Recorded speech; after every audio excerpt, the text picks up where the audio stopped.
Privately, detectives are appalled that the two men are on the run after such a painstaking operation to catch them. Can I emphasise to everyone that both of these men are committed individuals. They are dangerous, and I would urge everyone to exercise the utmost caution. Tonight, every police force in the country has been furnished with the two men's description, especially at ports and airports. But it's thought most likely at present they're hiding in a London safe house. Robin White, ITN, Central London. There's been fierce fighting between armed Serbs and Croats in Yugoslavia as European Community foreign ministers held talks to try to end the violence. Near Tenja in eastern Croatia, several people were killed and dozens injured in ethnic clashes. The European delegation has spent the day on the island of Brioni with Yugoslav federal leaders and the heads of the two breakaway republics, Slovenia and Croatia. The talking began over breakfast on the holiday island of Brioni. Dutch Foreign Minister Hans van den Broek and his team arriving here against a background of fresh violence in Croatia.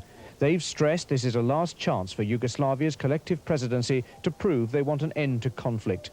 Neither Slovenia nor Serbia have shown a willingness to concede on the key issue of international borders, but all sides expressed guarded optimism. Is this the last chance, do you think, for peace? One of the last.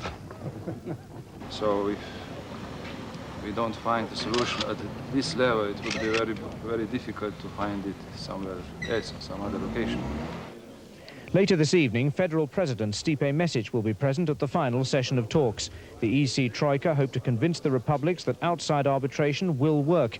As one EC delegate put it, they don't trust each other, but at least they do trust us. Robert Hall, ITN, Brioni. The battle at Tenja began shortly after dawn. Serbian Chetnik extremists had taken up position in houses, having earlier attacked a nearby Croatian military base. Croatian National Guardsmen joined their militia to mount an assault in the village and flush out the Chetniks. Ambulances arriving to take away the Croatian wounded were themselves caught in the crossfire. At hospital, the casualties claimed the Federal Army artillery had also been fighting on the Chetnik side, but the Serbs insisted their army had only been brought in to restore order. A lull in the fighting allowed local doctors to again enter the bullet-riddled streets. It was a grisly scene which met them. Hand-to-hand fighting had taken its toll. Several Croatian soldiers lay dead and injured. The total number of casualties in Tenja is still unclear tonight. Sandy McIntyre, ITN, Zagreb. Back here, the former Chancellor of the Exchequer, Nigel Lawson, has strongly denied allegations by his former cabinet colleague Nicholas Ridley that he betrayed Mrs Thatcher in the events leading up to her resignation. In a new book, Mr Ridley accuses Mr Lawson and Sir Geoffrey Howe of trying to bully Mrs Thatcher into the exchange rate mechanism. Mrs Thatcher was forced into signing up for the European exchange rate mechanism at Madrid because the two most important ministers in the cabinet, Sir Geoffrey Howe and Nigel Lawson, said they'd resign unless she did.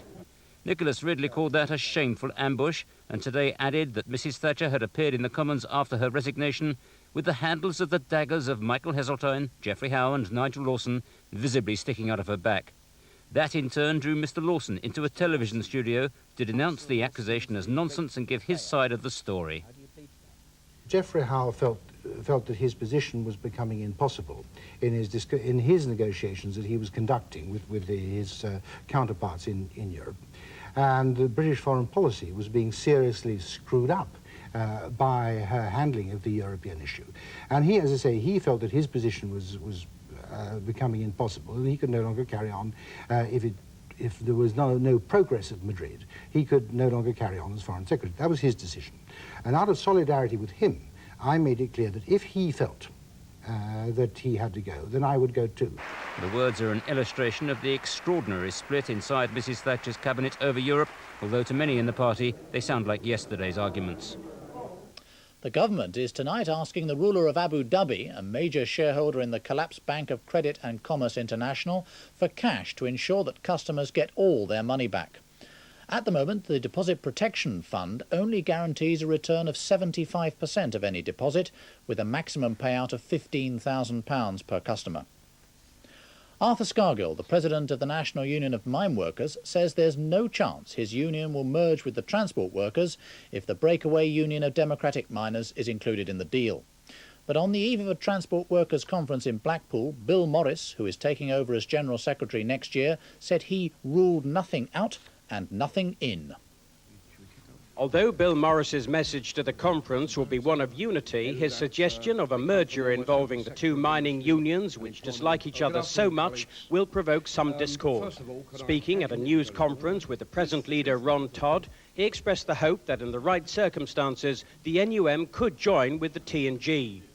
That I would see that as just the first step towards a reunification of the entire mining industry, which of course would include other unions with an interest in the industry.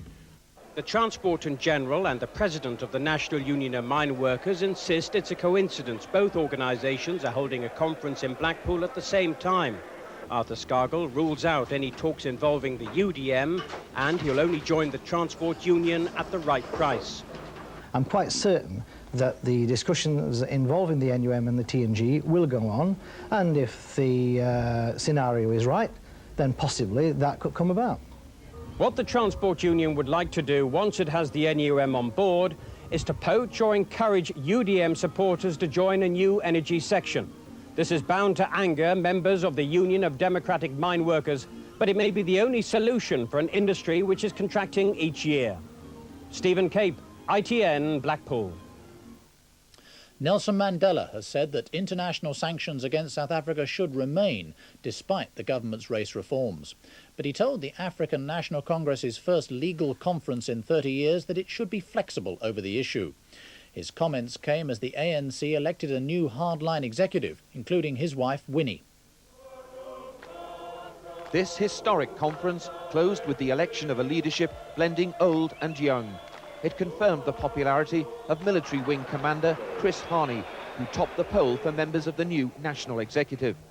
But equally popular was Thabo Mbeki, often painted as the moderate rival to Hani's hard line. A surprise was the strong support for Winnie Mandela, whose election clearly pleased her husband. Her recent conviction for kidnapping has hardly harmed her standing among the militants. Closing the conference, Nelson Mandela addressed the thorny issue of sanctions. We are calling for flexibility and for imagination, for an approach which is realistic. But our position is very clear. Sanctions must continue to be maintained and applied. The conference ended in a show of unity, and at a later public rally, a show of strength and confidence. By giving him the leadership he wanted, the conference has strengthened Nelson Mandela's hand in the crucial negotiations to come on a new constitution. Kevin Dunn, ITN, Durban. 22-year-old Michael Stick has won the men's singles title at Wimbledon. The sixth seed beat fellow German and three-times Wimbledon champion Boris Becker in straight sets. Becker gave Stick a gentle reminder. He was the famous German tennis player, keeping him waiting at the net for the toss. But the young pretender wasn't unsettled, breaking the three-times champion's service superbly in the very first game. And when he won the first set easily against a flailing Boris...